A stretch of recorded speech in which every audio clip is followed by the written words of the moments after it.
guys, I'm back and I'm super, super excited because I am taking part in Spookathon, which is taking place today, the 15th. And it goes from the 15th through the 21st. And I'm so thrilled to be doing this and taking part in this because I am finally out of my reading slump. You guys know I've been struggling with reading. I haven't been doing videos, anything, just because I have been in a major slump. I've been dealing with some stuff, but I think...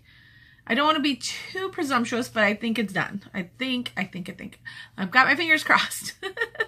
I'm hoping the slump and everything is over and I can get back to my normal reading, and I'm crossing my fingers. So we'll see. But anyways, this readathon is being hosted by Books and Lala, Peter Likes Books, and Shannon from Bookerly. Check them out. They're awesome. I enjoy all of their videos, everything. They're great, and this readathon is fantastic. I did it a couple years back. I can't remember if I did it last year or not. I think I did, but I'm not sure. Everything's kind of a blur. But I think I might have. But anyways, I'm excited because this has 5 challenges, but you can double up on challenges. There's no set amount of books that you have to read, so that makes this so much better. Because, you know, sometimes reading some books in 7 days can be a little daunting. And this one, you can read 5 books or 1 book, or pick and choose your challenges, whatever. So I like that. There is a group read. I do not have it at the moment. The library, I have it on hold. It's supposed to be coming soon. Hopefully the library gets it before the readathon is over. If not, no big deal, because I do have books that will fulfill the challenges regardless.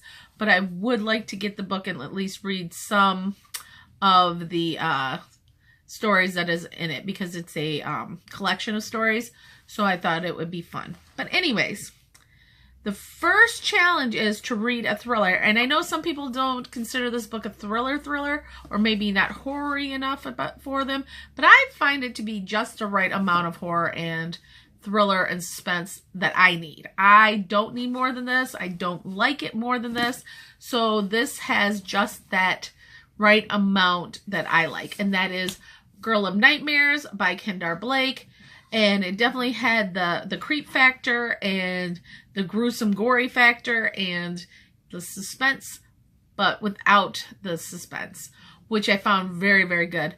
Another book I thought that was kind of like that, but had maybe a little bit more than I needed, and that was The Diviners by Libba Bray. That book is something else entirely, but I did enjoy it. But I think the creep factor and the thrill factor and all of that stuff is a little bit more than I want to read or feel comfortable with. But for once in a blue moon, I will do it. I don't do horror books, I mean movies and things like that. But occasionally there'll be one that strikes my interest. And yeah, The Diviners was definitely the one. I was thinking about adding Lair of Dreams to this TBR, but it's a big book and there's only so many days to read it. I mean, I probably could do it, but then if it was real creepy, I don't know if I'd want to read anything else afterwards. So I'm going to stick to mildly thriller and mildly creepy, if that makes any sense. All right, the next book for me is to read a book with purple on the cover, and that is Map of Fates by Maggie Hall. And A Conspiracy of Us we did in the car on the way back. It was fantastic. And basically it's blurbed as the Da Vinci Code style thriller for teens. And I totally agree. It definitely has that edge of your seat thriller type vibes. It's very, very good. And we listened to The Conspiracy of Us in the car. Map of Fates, I don't know if I have it on audio or not on my computer, but even if I don't, it's not a very big book. I can read it rather quickly, and honestly, I probably would devour it in one setting anyways, just because I like the first book so much, and I'm super, super excited to get this read, and then I need to buy the 3rd book. So, yeah, that is for purple on the cover, and it's purple everywhere. There's just purple everywhere, and pink. All right, next is a book set not in your current time. So basically a book in the future or the past, and I have Something Strange and Deadly by Susan Dennard, and I've been meaning to read a book by Susan Dennard. I think I own everything that she's written, but I haven't read anything by her yet. I did pick this up a long time ago, and I read maybe the first 2 chapters and then put it down.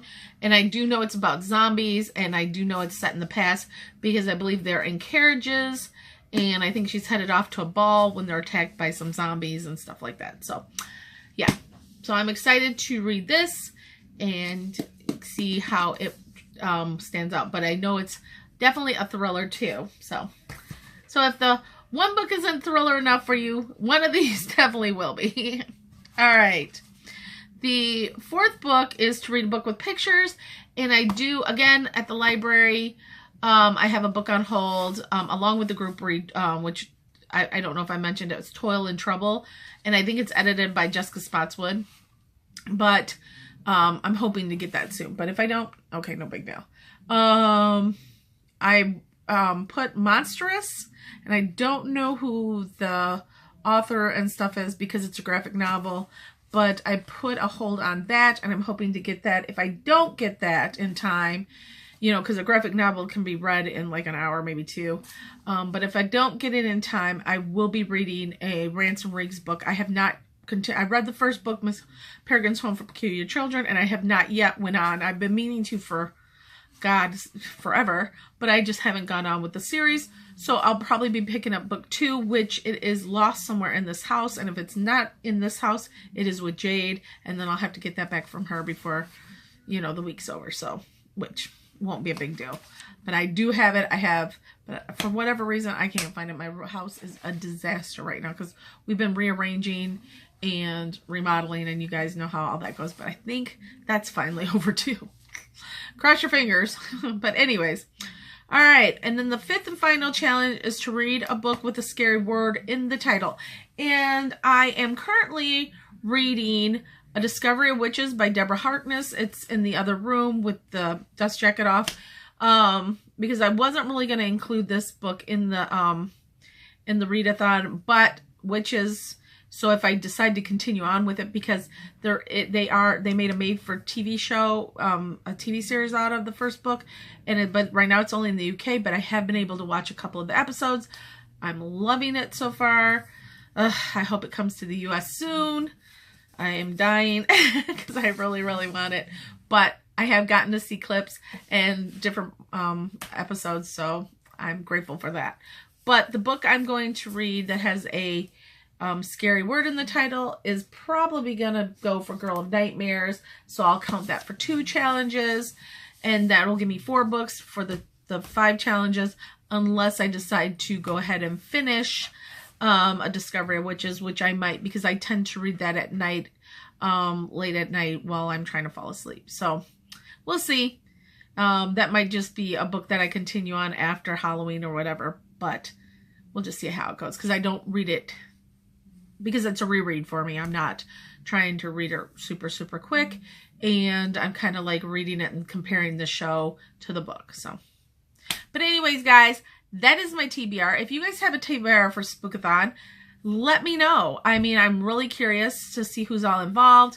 If you guys think of maybe I should change up a book or have a suggestion on a book that's not too scary or not too, you know, thriller-esque, as long as it's not, you know, too over the top, you know, leave it below and maybe I'll check it out. So anyways, guys, I hope you have a great week and a great month, and I will see you all soon. Bye.